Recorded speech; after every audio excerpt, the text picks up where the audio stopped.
લાભ પાંચમના દિવસે 12 હાંખના ઉપર ગોરબાપા આવીને લાભ અને શુભ લખે અને આખું વર્ષ જ્યાં ગોરબાપાએ લાભ શુભ લખ્યું હોય ત્યાં આપણે હોતે રોજ લાભ શુભ લખવું જોઈએ.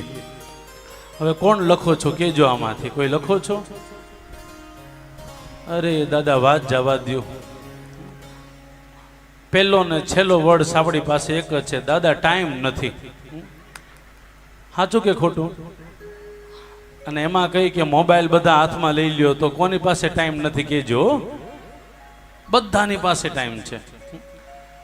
જવા દો, મૂળ વાત છે આજના દિવસે બ્રાહ્મણ આવે, બ્રાહ્મણ આવીને આપણા ઘરની અંદર લાભ અને શુભ લખે અને લાભ અને શુભ લખતા લખતા બ્રાહ્મણ દેવતા એક સરસ મજાનો શ્લોક બોલે, શ્રીમદ પંકજ વિષ્ઠરો હરિહરો વાયુર્મહેન્દ્રો નલ ચંદ્રોદ ભાસ્કર વિત્તપાલ વરુણ પ્રેતાધિપાધિગ્રહ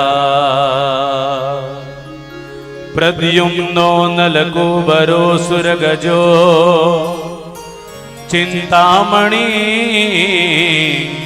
કૌસ્તુભ સ્વામી શક્તિધરશ્ચલાંગુલધર કુર્યાત સદા મંગલ કુર્યાત સદા મંગલ. એટલો શ્લોક તમે સાંભળી લીધો તો તમારું મંગલ થઈ ગયું. વાસ્તવમાં આજના દિવસે ગોરબાપા આવીને તમારા બારને લખે લાભ શુભ અને પછી આ શ્લોક બોલે. આ શ્લોકનો અર્થ બહુ સરસ મજાનો થાય. ખાલી આ એક શ્લોક આજના દિવસે સાંભળી લઈને તો આપણું કલ્યાણ થઈ જાય. સવારે ઉઠતાની સાથે સવારમાં અમે ઘરેથી નીકળ્યા, ગાડીમાં બેઠા એટલે સૌથી પહેલા આ શ્લોક બોલ્યા, શ્રીમદ પંકજ વિષ્ઠરો હરિહરો. શ્રી એટલે લક્ષ્મીજી, લક્ષ્મીની સાથે હે માં સરસ્વતી. શ્રીમદ પંકજ, પંકજ એટલે કમળ, જે કમળમાં બિરાજમાન છે એવા લક્ષ્મી અને માં સરસ્વતી, એની સાથે હરિહર એટલે ભગવાન શિવ અને વિષ્ણુ. શ્રીમદ પંકજ વિષ્ઠરો હરિહરો વાયુર્મહેન્દ્રો નલ. વાયુ દેવતા, મહેન્દ્ર એટલે તો કે મહીના દેવતા, મહી એટલે પૃથ્વી, પૃથ્વીના દેવતા એટલે ભૂદેવ. વાયુર્મહેન્દ્રો નલ, અનલ એટલે અગ્નિ.